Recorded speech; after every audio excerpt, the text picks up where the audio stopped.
Hey everyone, and welcome back to the Latent Gamer. In our last video, we had a deep discussion on all the non-DLC weapons, and in today's video, we're going to continue that by doing a deep dive in all the DLC weapons.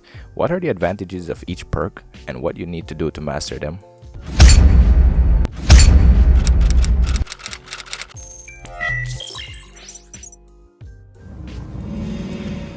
The first rifle we're going to talk about is the M1895 repeater, which is a fantastic rifle to use even without mods.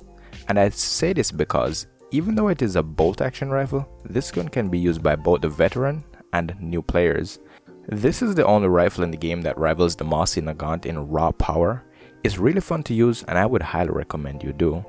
This is a flame weapon, so you can get your incendiary mod all the way to level 3, or you can stop at level 2 and choose a damage mod, which give you flame rounds and that extra damage. You start with 5 rounds, but with the extended magazine mod at level 3, you get double the amount. This weapon has a pretty good base fire rate, which is why I would recommend it over the Mossy Nagant if you just started playing the game. But under the magazine mod, instead of using extended mag level 3, you can stop at level 2 with 7 rounds and choose a rapid fire mod, which makes this weapon fire even faster.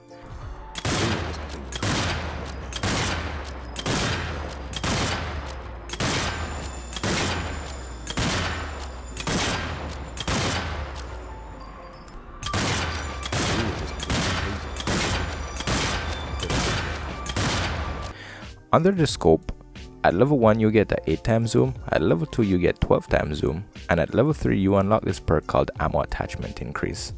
Now, despite what it's called, you do not get an increase on your ammo when you add an attachment to your gun.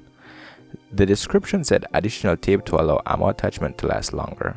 I still don't know what this means because I've experimented a few things and haven't noticed any changes, but if you do know how to use this perk, please do share your knowledge with me in the comment section down below. The final perk is Flame Bayonet, and this ignites zombies when you melee them with a fully charged rifle. To master this weapon, all you need to do is kill 50 zombies without missing a shot. The next rifle we're going to look at is the M1 carbine, and this weapon dominates in rate of fire, reload speed, and control.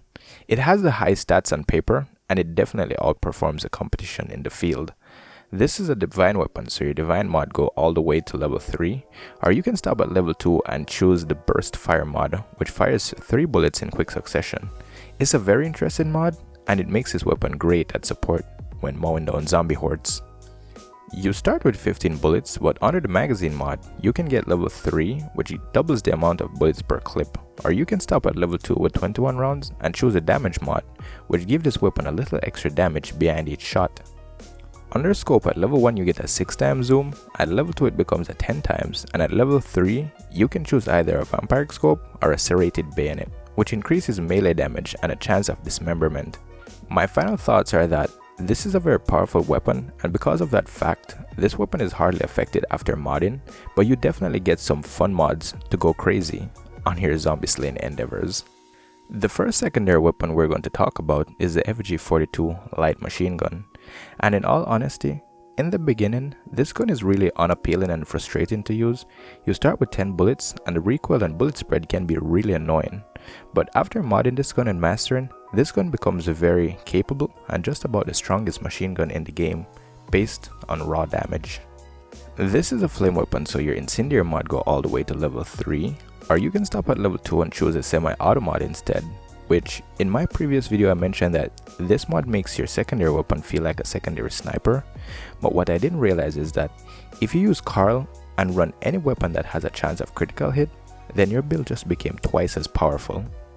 Under magazine, your extended mod go all the way to level 3, which gives you 3x the amount of rounds in a clip, or you can stop at level 2 with 20 rounds and choose grip level 3, which significantly reduces the recoil on this weapon. Under the damage mod, your damage go all the way to level 2, and at level 3 you can choose to add a regular scope or the flame bayonet. My final thoughts are that this weapon might be a little underpowered in the beginning, but if you take your time and be patient with it, it will definitely reward you in the end. The full auto is very powerful, but as mentioned before, this weapon has the potential for some very powerful builds when you use Karl and the semi-auto mod. And lastly, to master this weapon, you just need to get 20 kills in under 1 minute. The only DLC weapon left to talk about is the PPSH-41, which is one of the most gorgeous weapons in the game. But don't get fooled by the beauty of this weapon. It's very lethal up close, which is exactly what you need to shred zombie swarms. This is an electric weapon, so your electric mod go all the way to level 3, or you can stop at level 2 and get a rapid fire mod, which increases the rate of fire on this weapon.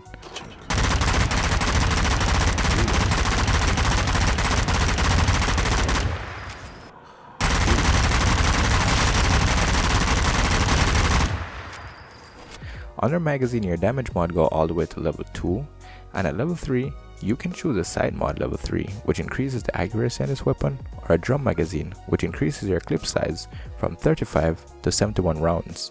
Lastly, under the recoil mod, you can get the deluxe grip for maximum recoil reduction, or you can stop at level 2 and get the electric bayonet for that up close and personal combat. To master this weapon, you need to kill a zombie every 2 seconds for a total of 40 kills, which is simply saying, get the 40 kill combo as fast as possible. This is all the information I have on these weapons. Future videos will do a deep dive on the mortar shotgun and other upcoming DLC weapons. So don't forget to subscribe and ring that bell to be notified as soon as those videos are available. And if you enjoyed this one, give it a thumbs up because it really helps. Thanks for watching, and I'll see you in the next one.